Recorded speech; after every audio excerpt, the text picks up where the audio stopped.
E hoje vamos falar sobre a avicultura no estado de Goiás e no Brasil e também no mundo. É isso, o consumo da proteína de aves, né, tem crescido bastante.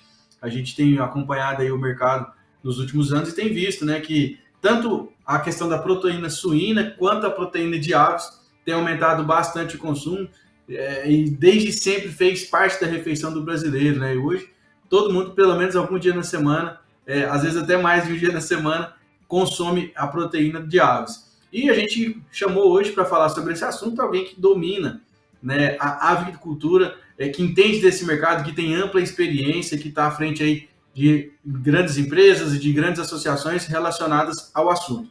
Tá bom? Então vamos chamar a vinheta, fique com a gente, que o podcast está sensacional. Bom dia, boa tarde, boa noite. E aí, turma, como é que vocês estão? Tudo na paz?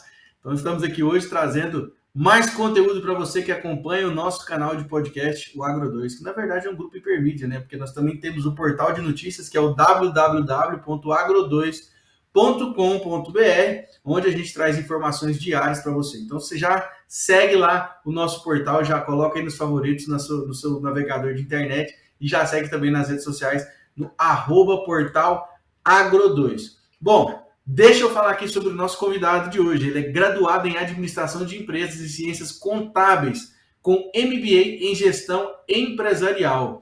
Ele atua no mercado aí há 43 anos na avicultura. Ele é membro de conselhos diretivos das Associações Brasileiras da Proteína Animal, a ABPA, e também é diretor executivo da Associação Goiana de Avicultura, a AGA. Então chega para cá, Cláudio Almeida Faria. Tudo bem, Cláudio? Eu não vou dizer boa tarde, porque pode ser dia, noite, né? Então, é um prazer estar aqui com vocês e estamos aqui à disposição para falar sobre a avicultura, com ênfase aí na avicultura no estado de Goiás. Bacana. Então, 43 anos já de experiência nesse mercado, hein, Cláudio? Então, você já viu muita coisa aí nesse mercado, hein?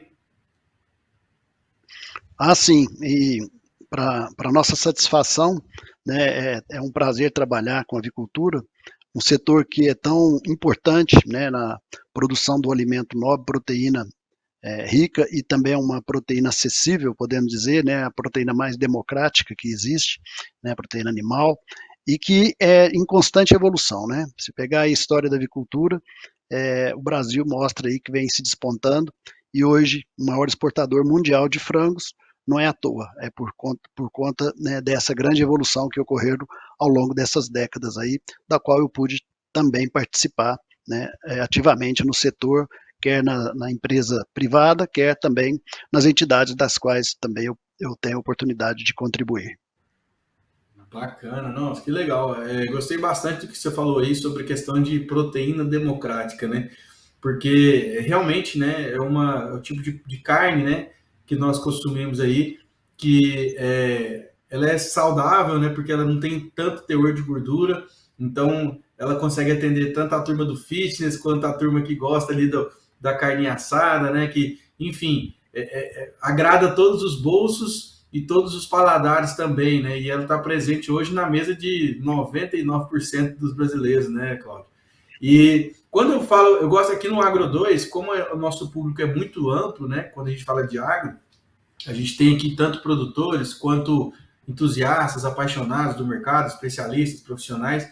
E você falou democrática do ponto de vista do consumidor, porque ela é um valor, digamos, um preço um pouco mais acessível, né? Mas e quando eu falo do ponto de vista do produtor, essa proteína também remunera bem aquele produtor?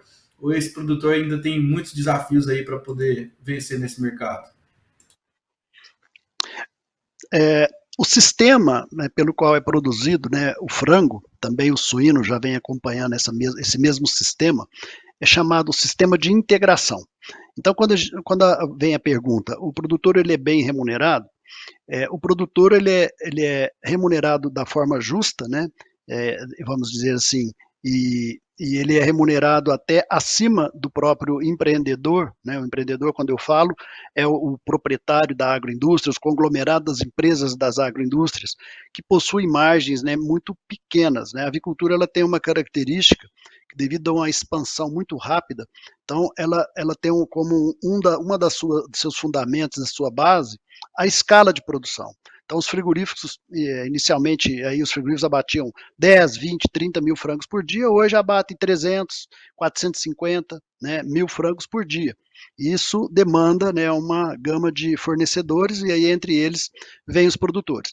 E como que funciona esse sistema de produção e de remuneração do produtor rural? Através da parceria avícola, que inclusive existe hoje uma lei específica para essa relação agroindústria, produtor rural. E essa legislação, composta aí por representantes tanto nas entidades federais, né, no caso a CNA por parte dos produtores e a ABPA, da qual eu faço parte, por parte das agroindústrias, mantém aí o equilíbrio, né, nessa participação dos resultados que a gente chama. Porque a cadeia produtiva, a agroindústria fornece para o produtor os insumos básicos, como a ração, a assistência técnica, o pintinho, né, que é o material genético, e também os transportes, e medicamentos e vacinas, dentre outros. E o produtor rural, com o que ele participa nessa cadeia? Ele participa da construção, né, do seu galpão, que a gente chama de aviário, onde são produzidos os animais, né, de pequeno porte, os frangos, e sempre em escala. Normalmente, hoje, um padrão de uma granja é 30 mil frangos por galpão, 4 galpões por granjas, e daí para cima, né? Então, como que funciona este equilíbrio? Né, de acordo com o risco, né, o produtor rural ele tem aí blindado na sua função perante a produção os riscos de mercado. Podemos dizer assim, o milho está muito caro, o farelo de soja disparou. Isso aconteceu recentemente aí, nos anos 2021, 2022, disparada dos preços desses insumos principais para o consumo da ave. Isso fica a cargo dos frigoríficos, né, das agroindústrias. Da mesma forma, o mercado. Né, quando o produto vai para o mercado, para o produtor, independe se o preço do mercado está remunerando positivo ou negativamente, a sua participação não tem relação com essas duas variáveis que são extremamente sensíveis, né, nesse processo. Então, eu posso dizer assim, o produtor tem um valor combinado, ele tem todos os custos pagos através de uma planilha e é combinada ali uma rentabilidade, né, através das câmaras, né, chamadas CADEX, que estabelecem aí a rentabilidade de acordo com a agroindústria para a qual o produtor vai produzir. E dentro dessa rentabilidade, claro, tem premiações para os mais eficientes, né, e tem pênaltis aí para os menos eficientes. Ou seja, a remuneração média combinada com o produtor, ela é garantida durante todo o ano, não tendo aí riscos de surpresa, né, para o produtor. Então, o que a gente pode dizer? Que é uma atividade que remunera bem quando a gente considera que ele utiliza uma pequena fração da sua propriedade rural para atividade de avicultura, né? Enquanto que outras atividades demandam maior extensão, como, por exemplo, a pecuária bovina ou a própria agricultura, né? E então a gente pode considerar dessa forma, tá? Então, acho que a resposta seria: o produtor rural tem uma rentabilidade garantida e uma continuidade do negócio com uma frequência de remuneração, normalmente em 6 vezes por ano, ele recebe lá a remuneração por parte do frigorífico. Entendi. Cláudio, mas aí entendi esse raciocínio. Eu concordo com você que eu acho que, né, ele emprega ali uma pequena fração da propriedade dele ali, né, haja vista que galpões aí, né, de 1.000 metros, 2.000 metros, 3.000 metros, áreas bem menores, né, que 1 hectare, que dá para ter uma produção já expressiva, né, com certeza. E quando você fala assim, o produtor ele tem a previsibilidade, né, da receita, porque ele recebe ali um lote X de animal para colocar dentro da integração dele, e aquele animal vai chegar no ponto de corte, vai ser abatido, comercializado, o produtor vai ser remunerado por isso. Mas a gente já viu alguns casos, por exemplo, né, aqui em Goiás, principalmente, né, onde está aqui a nossa sede, a gente tem várias realidades produtoras, que passam por alguns desafios, principalmente quando a gente fala de energia, né? E a gente sabe que o produtor, que a ave, ela é muito sensível à temperatura, ela é muito sensível à luminosidade. Então, assim, a gente já cansa de ouvir histórias, né? Morreu todas as aves do galpão porque ficou tantas horas sem energia e tal e tal. E assim, nesses casos que acontecem, esses casos sinistros aí, né? Quem que assume essa bronca? É o produtor, é a integradora, é a companhia de energia? Como que funciona aí nesse caso de um problema desse?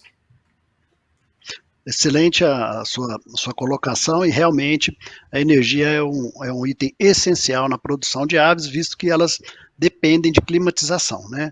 O ambiente ali, desde do aquecimento na entrada do pintinho, como a temperatura amena, né, na saída do frango, eles são fator determinante, né, no resultado. E ocorrem também, a gente pode chamar de eventos, né, sinistros, que podem levar à mortalidade parcial ou até total de lotes.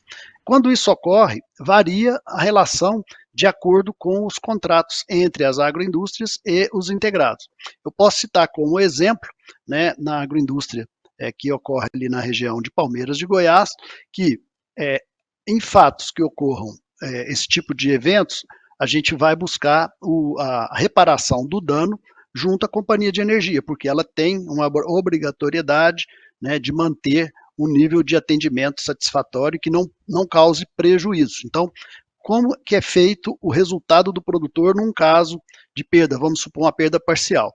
Então, se um produtor tem uma perda lá parcial de 50%, por exemplo, do lote, né, o lote dele ele é fechado, né, é apurado o índice técnico, não sendo culpa dele, né, a ocorrência, ele recebe lá o mínimo estabelecido, e nós vamos buscar junto à companhia de energia o ressarcimento. Temos êxitos, né, em bastante dos casos, né, vou dizer na maioria dos casos, temos êxitos de ressarcimento, e quando ocorre esse ressarcimento, a partilha é feita novamente. Então, se recalcula o resultado considerando todo o animal que morreu na granja como um animal entregue ao frigorífico, e recalcula também a diferença do resultado do produtor para o resultado já remunerado, né, na primeira, vamos falar assim, parcial, até que se dê como resolvido aquele lote que foi prejudicado. Claro que cada integradora tem um modelo particular dela, mas isso sempre é negociado e acertado dentro das câmaras, né, das CADECs. Perfeito. Cláudio, e o modelo de negócio, assim, tô te falando porque eu conheço pouco do assunto, né? Assim, mais do que a gente acompanha por cima, não tinha vivência, né? A gente sabe que, por exemplo, dentro da pecuária de corte, a gente tem quem faz cria, quem faz a recria e quem faz a engorda, né? Da aves, eu sei que tem a segmentação do produtor de ovos férteis, né?